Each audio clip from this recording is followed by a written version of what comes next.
నా దేవుడు మిమ్మల్ని మీ కుటుంబాలను నిండారుగా దీవించును గాక. ఈరోజు ఒక వాక్యాన్ని చదువుకొని ముందుకు నడుద్దాం. దేవుని కృపకు పాత్రలవుదాం.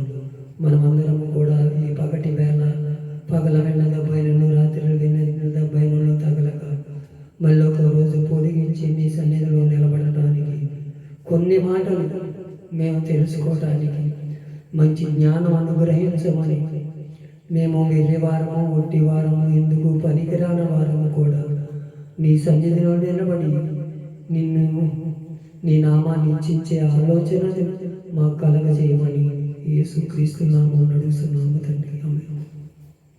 కీర్తనల గ్రంథం 118వ కీర్తన 9వ వచనాన్ని నేను చదువుతున్నాను. అందరూ కూడా బైబిల్ నుండి తీసి చదవడానికి ఇష్టపడండి. 118వ కీర్తన 9వ వచనం. రాజులను నమ్ముకొనుట కంటే యెహోవానే ఆశ్రయించుట మేలు. ఎవరంటే ఇక్కడ రాజులు అంటారు. మనం ఒక్కోసారి మన ఇంటికి మనకన్నా ఓదకన్న వారు వస్తేనో, ఏ ఎమ్మెల్యే వస్తేనో, ఏ కలెక్టర్ వస్తేనో మనం దేవుని మర్చిపోతాం. ఆ మర్చిపోయి కూడా నా ఇంటికే కదా ఎమ్మెల్యే వచ్చాడని మనం సంకలం కొట్టుకుంటాం. మా ఇంటికే కదా కలెక్టర్ వచ్చాడు అని మనము వెళ్ళిపోతాం. నిజదేవుడు నిన్ను నన్ను కూడా ఒక ఉన్నత స్థానంలో చూడాలని, నిన్ను నన్ను కూడా మంచి మార్గంలో నడిపించాలని, నశించిపోయిన దాన్ని ఎతికి రక్షించడానికి లోకానికి వచ్చాడని మనం తెలుసుకోక చిన్న చిన్నటివే ప్రలోభాలకి లొంగిపోతున్నాం. మార్తా మరియా కూడా అదే జరిగింది. అక్కడ మార్త ఏమో యేసు ప్రభువు వారి ఇంటికి వస్తే ఆమె పనులు ఆమె చేసుకుంటాం. మరియా ఏమో ఆయన కాళ్ళకాడ కూర్చొని ఆయన చెప్తున్న బోధను వినుచున్నది. ఎవరు కన్నేదాలు వాళ్ళలో చెడు ఆలోచనలు, టీవీలు చూడటం, సెల్ ఫోన్లు మాట్లాడటం, ఈ మాటలు మనకి ఎక్కువైపోతాయి. అది చెడు ఆలోచన. దేవుని ఆలోచన ఏముంది? మనము ఎప్పుడన్నా ఖాళీగా ఉంటే బైబిల్ చదివి ప్రార్థన చేసి దేవునితో అడుగులు వేస్తే మన జీవితాలు కట్టబడతాయి, మన జీవితాలు మార్పు చెందుతాయి, మన జీవితాలు మంచి మన అడుగులు నడుస్తాయి. మనల్ని చూసి ఇతరులు కూడా మనతో పాటు నడవటానికి అవకాశం ఉంటుంది. మనమే చెడు ఆలోచనలు నడిపి, మనమే చెడు సాంగత్యం మనం చేస్తే మన జీవితాల దగ్గరికి ఎవరన్నా వస్తారంటావా? ఎవరు రారు. దేవుడు కూడా నిన్ను నన్ను కూడా మంచి ఆలోచనలు నడిచి యెహోవాను ఆశ్రయించటం మేలు. యెహోవా తప్ప లోకంలో మనకు దేవుడు లేడని తెలుసుకునే కృపను మనందరికీ దయచేయాలని నిన్ను నన్ను కూడా కోరుకుంటున్నాడు. అదే యెషయా గ్రంథము 54వ అధ్యాయము 10వ వచనం. పర్వతములు తొలగిపోయినను, మెట్లు తత్తరిల్లను, నీ కృప నన్ను విడిచిపోదు. సమాధాన నిశ్చయమై నా నిబంధన తొలగిపోదని నీ యందు జాలిపడి యెహోవా సెలవిస్తున్నాడు. ఏంటంట ఇక్కడ? పర్వతములు తొలగిపోయిన, మెట్టులు తత్తరిల్లిన, నా కృప నిన్ను విడిచిపోదు అని కరాఖండిగా చెప్పే దేవుడు ఎవరున్నారు మనకి?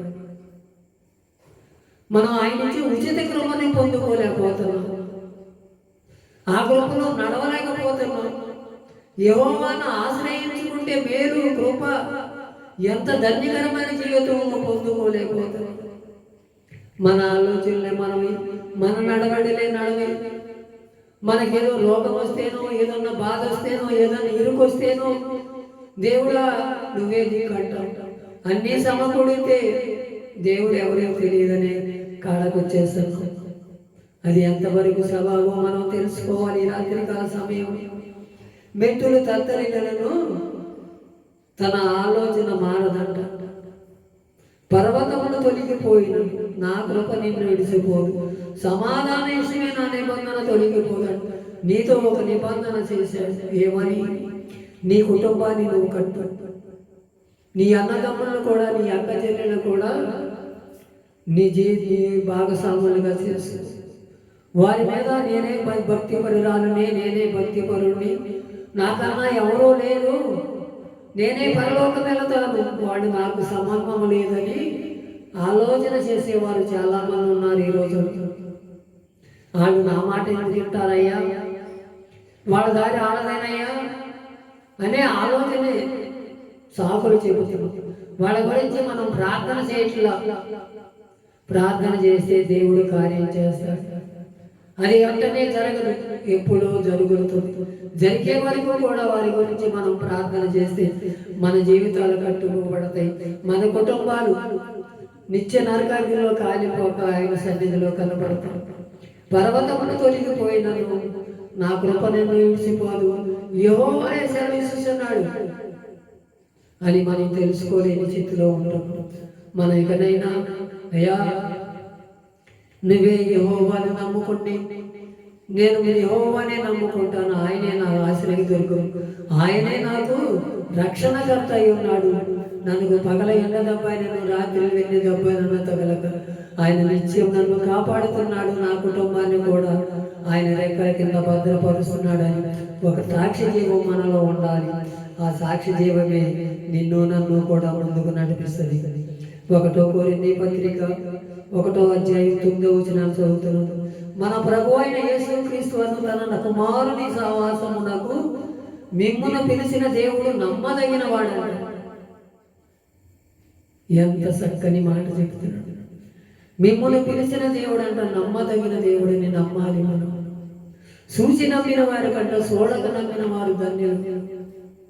నువ్వు ఏ స్థితిలో ఉంటున్నావు ఒకసారి నమ్ము. రాజులు నమ్ముకుంటావు, మన ఇంటికి వచ్చిన మనం అందరినీ నమ్ముకుంటావు. యెహోవాను ఆశ్రయించుట మేలు, ఎంత మనోహరం అని మనం తెలుసుకొని ఆయన సన్నిధిలో మనం నిలబడి ప్రార్థన చేయగలిగితే ఆయనకు మెట్టులు తత్తరిల్లేను, నా కృప నిన్ను విడిచిపోదు, యెహోవా సెలవిస్తున్నాడు అని గొప్ప సాక్ష్యం మనం పొందగలగాలి. మన జీవితాలు మనం కట్టుకోబడాలి. మన జీవితంలో మార్పు కలగాలి. మన జీవితం మార్పు చెందితేనే మనం ఇతరులకి మాదిరికరంగా ఉంటాం. మనమే మాదిరికరంగా ఉండకపోతే మన జీవితాలు కట్టబడవు. మన జీవితాలు అదో కాలేకపోతే కాలైపోతాయి. అలాంటి కార్యం మనం చేయకుండా దేవుని నమ్ముకుంటే, రాజును ఆశ్రయించుట కంటే యెహోవాను ఆశ్రయించుట మేలని గొప్ప మాటలు మనం తెలుసుకొని ఆయన సన్నిధిలో మనం నిలబడి నిత్యము ప్రార్థన చేద్దాం. మన కుటుంబాలు దీవించబడతాయి. మన రక్త సంబంధులు మనతో పాటు ఉంటారు. మనము కూడా ఆయన రాకడెప్పుడు వస్తూ మన పోకడెప్పుడు వస్తుందో అప్పుడు వరకు కనిపెట్టుకుని ప్రార్థన చేద్దాం. ఈ మాటలు దేవుడి వెనుకడిలో దీవించి ఆశీర్వదించును గాక.